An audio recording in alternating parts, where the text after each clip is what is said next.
Friends, आप सभी ने अपनी जिंदगी में कभी न कभी भूत, प्रेत और आत्माओं से जुड़ी हुई कोई ना कोई कहानी तो जरूर सुनी होगी या फिर टीवी या इंटरनेट पर देखी होगी। और आप सभी के मन में कभी न कभी ये सवाल तो जरूर आया होगा कि क्या सच में हमारी इस दुनिया में भूत, प्रेत या आत्माएं वास करती हैं, या फिर इससे जुड़ी हुई कोई भी किस्से और कहानियां सिर्फ मनगढ़ंत है। हमारे बीच कुछ ऐसे भी लोग हैं जो ये मानते हैं कि हमारी इस दुनिया में भटकती आत्माओं का कोई स्थान नहीं है, इसीलिए इनसे जुड़ी हुई हर घटना मिथ्या या फिर काल्पनिक ही होती है। तो आज मैं आप सभी के लिए एक ऐसी डरावनी पर सच्ची कहानी लेकर आई हूँ जिसका काल्पनिकता से कोई भी वास्ता नहीं है। वो 100% हकीकत पर आधारित है। Hello friends, the haunting story in Hindi में आप सभी का स्वागत है। तो कैसे हैं आप सब? मैं उम्मीद करती हूँ आप सब बहुत ही अच्छे होंगे। फ्रेंड, मेरे इस चैनल को आपके भरपूर प्यार और सपोर्ट की ज़रूरत है, तो आप मेरा चैनल सब्सक्राइब कीजिए और बेल आइकन प्रेस करना बिल्कुल भी ना भूलें ताकि मेरे हर स्टोरी की नोटिफिकेशन आपको मिलती रहे। स्टोरी स्टार्ट करने से पहले मेरी आप सभी से एक छोटी सी रिक्वेस्ट है। अगर आपको स्टोरी पसंद आती है तो लाइक, शेयर और सब्सक्राइब करना ना भूलें।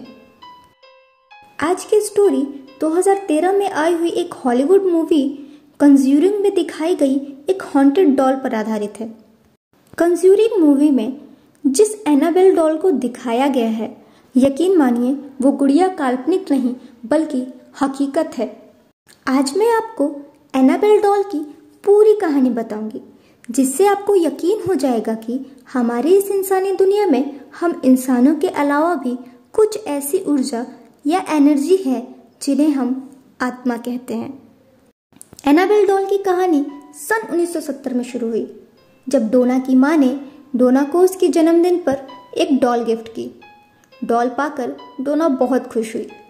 हालांकि डोना एक मेडिकल स्टूडेंट थी और वो अपनी एक फ्रेंड के साथ हॉस्टल में रहती थी, लेकिन उसे अभी भी गुड़ियों से खेलने का बहुत शौक था। इसीलिए उसकी माँ ने उसे एक डॉल गिफ्ट की, जिसे वो हमेशा अपने बेड पर अपने साथ लेकर सोती थी। डॉल को डोना के पास आए हुए कुछ समय ही हुआ था कि डोना और उसकी फ्रेंड ने ये नोटिस किया कि ये डॉल अपने आप हिलने लगती और अपने स्थान से दूसरे स्थान पहुंच जाती, यहाँ तक कि एक कमरे से दूसरे कमरे तक पहुंच जाती। जब डोना और उसकी फ्रेंड कॉलेज से घर आती तो डॉल कहीं दूसरी जगह मिलती, यहाँ तक कि कमरा लॉक होने के बावजूद वो डॉल कमरे से बाहर आ जाती।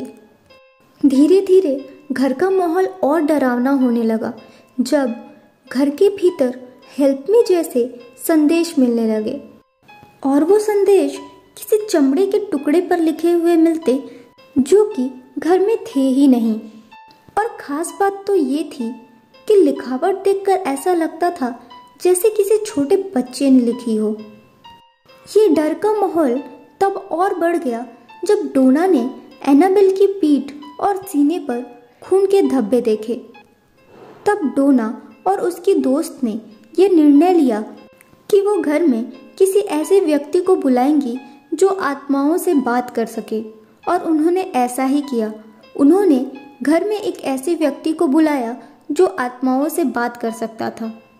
जब उस शख्स ने उस गुड़िया से बात की तो उसने बताया कि इस गुड़िया के अंदर एक बच्ची एनाबेल की आत्मा है जो पहले इसी घर में रहती थी और जिसकी मृत्यु 7 साल की उम्र में हो गई थी, और अब वो गुड़िया डोना के साथ ही रहना चाहती है क्योंकि वो डोना के साथ खुद को सुरक्षित महसूस करती है।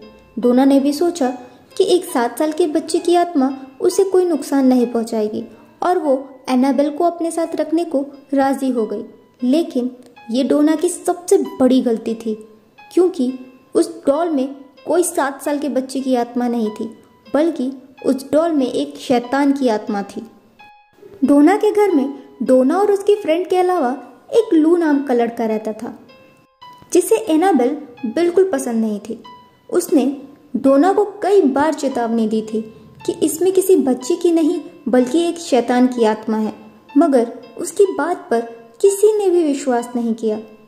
एक दिन सुबह लू ने डोना और उसकी फ्रेंड को बताया कि रात को एनाबेल ने उस पर हमला कर दिया, लेकिन डोना ने इसे लू का बुरा सपना समझ के अवॉइड कर दिया।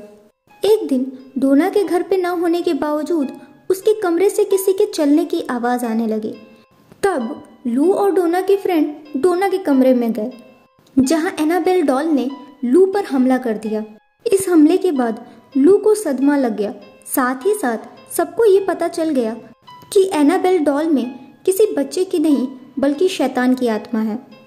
इस घटना के बाद डोना फादर हेगन के पास गई। फादर हेगन ने डोना को फादर कुक के पास भेज दिया। फादर कुक के कहने पर डोना को पैरानॉर्मल इन्वेस्टिगेटर वॉरेन दंपत्ति की मदद मिलती है। वॉरेन दंपत्ति डोना, उसकी फ्रेंड और लू से बात करते हैं और करीब एक हफ्ते तक उस गुड़िया का अध्ययन करते हैं। अध्ययन करने के बाद आखिरकार उनको ये बात पता चल जाती है कि दरअसल इस गुड़िया में एक शैतानी आत्मा है जो डोना के शरीर पर कब्जा करना चाहती थी। वॉरेन दंपत्ति के अनुसार ये गुड़िया डोना का ध्यान आकर्षित करने के लिए ही वो संदेश और खून के धब्बे छोड़ती थी। और जब ये दोस्त आत्माओं से बात करने वाले शख्स को बुलाते हैं तो ये गुड़िया उनसे झूठ बोल देती है कि वो एक 7 साल की बच्ची की आत्मा है। वॉरेन दंपत्ति के अनुसार ये शैतान कुछ ही दिनों में डोना के शरीर पर कब्जा करने वाला था। उस घर और उन तीनों दोस्तों को उस शैतानी डॉल से मुक्ति दिलवाने के लिए वॉरेन दंपत्ति फादर कुक से अभिमंत्रित क्रिया करवाते हैं और फिर उस गुड़िया को अपने साथ लेकर अपनी गाड़ी में आते हैं। लेकिन जिस गाड़ी में वो दोनों उस शैतानी डॉल को लेकर आ रहे होते हैं, अचानक उस गाड़ी के ब्रेक्स और स्टीयरिंग अनियंत्रित हो जाते हैं। तब वॉरेन दंपत्ति को ये एहसास होता है कि ये गुड़िया बहुत ताकतवर है। फिर वॉरेन दंपत्ति उस गुड़िया के ऊपर हॉली वाटर डाल के उसको शांत करते हैं। तब फादर जैसन एक अभिमंत्रित बॉक्स बनवाते हैं और उस शैतानी डॉल को उस बॉक्स में बंद करके वॉरेन दंपत्ति के घर मौजूद म्यूजियम में रख देते हैं। और तब से अब तक वो डॉल वॉरेन दंपत्ति के उसी म्यूजियम में है। हालांकि उस अभिमंत्रित बॉक्स में बंद रहने के बावजूद एनाबेल एक शख्स को मौत के घाट उतार चुकी है। एक बार एक कपल वॉरेन दंपत्ति का म्यूजियम देखने आते हैं और उस डॉल के पास खड़े होकर उसका मजाक बनाते हैं। और जैसे ही वो म्यूजियम के बाहर निकलते हैं तो रोड एक्सीडेंट में उस लड़के की मौत हो जाती है। फ्रेंड्स, आप मुझे कमेंट्स में ज़रूर बताना कि एनाबेल के बारे में आपका क्या कहना है। आत्माएं होती हैं या नहीं? आप अपनी राय मुझे कमेंट्स में ज़रूर दीजिएगा। ये थी एनाबेल की पूरी स्टोरी जो आपके एंटरटेनमेंट के लिए मैंने इंटरनेट से ली थी। आपको आज की स्टोरी कैसी लगी मुझे कमेंट्स में ज़रूर बताइएगा। अब मैं मिलूंगी आपसे अगली स्टोरी में। तब तक के लिए अपना ख्याल रखें और कोविड से बचने के लिए ज़्यादा से ज़्यादा समय अपने घर में ही रहें। Thank you.